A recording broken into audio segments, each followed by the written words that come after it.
हम आईओटी में virtual things के बारे में आज पढ़ते हैं। इसके पहले हमने फिजिकल थिंग्स के बारे में पढ़ा था, उसको थोड़ा सा हम यहाँ पे रिवाइज करते हैं क्योंकि दोनों एक दूसरे से कनेक्टेड है। ओके, तो फिजिकल थिंग्स यानी होता है भौतिक चीज़ें।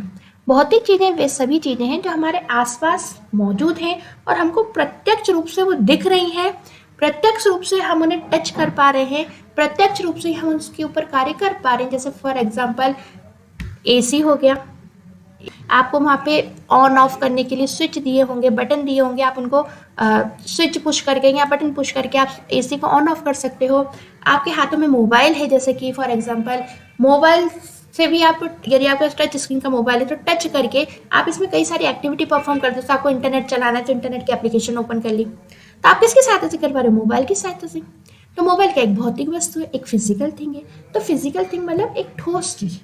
और हम आईओटी की बात करें कि आईओटी के केस में यानी इंटरनेट ऑफ थिंग के केस में वे सभी वस्तुएं जो प्रत्यक्ष रूप से आपको दिख रही हैं, आपके सामने दिख रही हैं, इसको आप ऑपरेट कर सकते हो डायरेक्ट। साथ ही साथ में ऐसी वस्तुएं सेंस करने के लायक भी होती है। यानी आईओटी की मुख्य विशेषता यही है कि आपकी जो वस्तुएं हैं वो आपस में डेटा का आदान प्रदान करें। डेटा का आदान प्रदान का मतलब है उनके अंदर नेट चलेगा। और दूसरी उनके अंदर सबसे बड़ी विशेषता होनी चाहिए कि उन सभी डिवाइसेस के अंदर सेंसर्स होगा। ठीक है, तो यहाँ पे देख लेते हैं हम एक उदाहरण। तो मोबाइल है, इसकी सहायता से आप डेटा का आदान प्रदान कर सकते हो। आपके मोबाइल में सेंसर्स भी मौजूद होते हैं, तो आपकी मोबाइल भी एक आईओटी इनेबल्ड डिवाइस ही है। ओके, तो ये होती है हमारी फिजिकल थिंग्स। फिजिकल थिंग्स यानी ऐसी थिंग्स जो हमारे आसपास के एनवायरनमेंट में मौजूद हैं, जो कि सेंस कर सकती हैं, जिनको हम डायरेक्ट ऑपरेट कर सकते हैं, वे सभी वस्तुएं फिजिकल थिंग्स या फिजिकल ऑब्जेक्ट कहलाती हैं।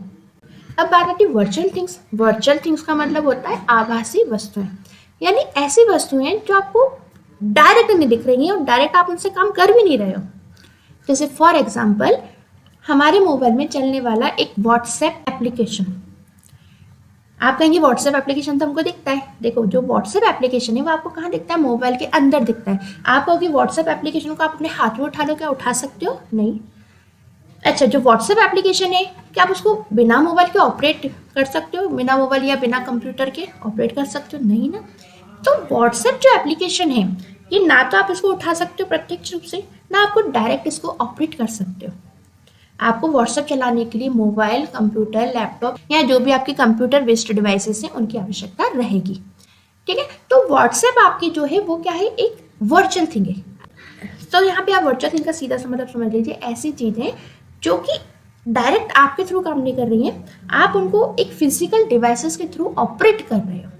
ठीक है, और जैसे फिजिकल डिवाइस से आप कोई कमांड देते हो वो ऑटोमेटिक अपना कार्य करने लगती है। यहाँ पे एक एग्जांपल देख लो, तो मेमोरी कार्ड हो गया आपके मोबाइल के अंदर उपस्थित। आप मोबाइल में कोई कॉन्टैक्ट सेव करते हो तो मोबाइल पे जो कॉन्टैक्ट सेव करने का बटन है उसको प्रेस करते हो। जैसे इसको प्रेस करते हो वो डाटा आपकी मेमोरी कार्ड में सेव हो जाता है। तो क्या मेमोरी कार्ड में आप स्वयं जाकर सेव कर रहे हो क्या, या मेमोरी कार्ड को आप मोबाइल से निकाल कर सेव कर रहे हो? नहीं ना, उसको आपको मोबाइल के अंदर डालना पड़ेगा और मोबाइल के अंदर इंसर्ट करके आप उसके अंदर डेटा सेव कर सकते हो या स्टोर कर सकते हो। ठीक है, जैसे मान लो कॉन्टैक्ट ऑलरेडी सेव है, उसको एडिट करना है, तो क्या आप डायरेक्ट मेमोरी कार्ड निकाल के कर सकते हो क्या मेमोरी कार्ड में? नहीं ना। किसकी आवश्यकता रहेगी? मोबाइल की। तो ऐसी वस्तुएं जो फिजिकल डिवाइस के व्यवहार पर या फिजिकल डिवाइसेस के द्वारा जो कमांड दी जाती है उन पर कार्य करती हैं, वो हमारी वर्चुअल थिंग्स या आभासी वस्तुएं कहलाती हैं आईओटी में। यहाँ पे हमने एग्जांपल दिया है, जैसे डाटा को स्टोर और प्रोसेसिंग करना। ठीक है, तो आपका जो मेमोरी कार्ड है वो डाटा को स्टोर भी करता है, डाटा को जो सीपीयू है वो प्रोसेस भी करता है। तो सीपीयू भी डायरेक्ट काम नहीं कर सकता, मेमोरी भी डायरेक्ट काम नहीं कर सकती। आपको इन चीज़ों को किसी भी कंप्यूटर बेस्ड डिवाइस के अंदर इंसर्ट करना ही पड़ेगा। ओके, जैसे फॉर एग्जांपल सॉफ्टवेयर एप्लीकेशन। जैसे सॉफ्टवेयर एप्लीकेशन में अभी आपको उदाहरण समझाया मैंने व्हाट्सएप का।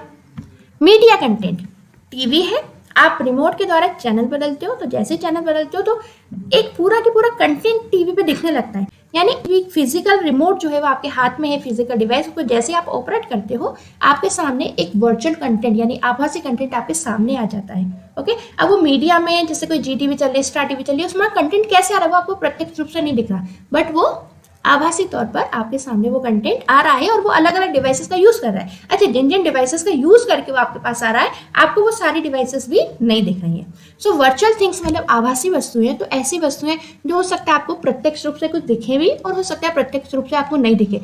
बट वो किसी ना किसी फिजिकल ऑब्जेक्ट के द्वारा एम्बेडेड होके कार्य को करती है। एम्बेडेड होके यानी संलग्न होके। जैसे फॉर एग्जांपल रिमोट है, तो रिमोट में आप जिस भी चैनल का बटन दबाते हो तो कोई ना कोई सेंसर तो उस रिमोट के अंदर मौजूद होगा ना, जो आपके द्वारा दबाए गए या पुश किए गए बटन को सेंस करता है और उसके अकॉर्डिंग टीवी के चैनल को चेंज करता है।